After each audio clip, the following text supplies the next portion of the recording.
So trade transactions by nature are complex due to its all requirements for several regulatory complexities, right? So they by nature are far-reaching because a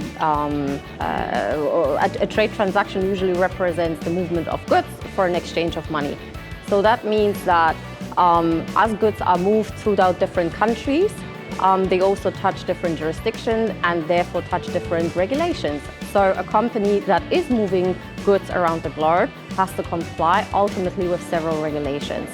That is not only of the nature from a trade perspective, but also from a sanction perspective and also from the industry-specific perspective, like when we take the example air cargo, right? They have a set of regulations they have to comply with within their own industry.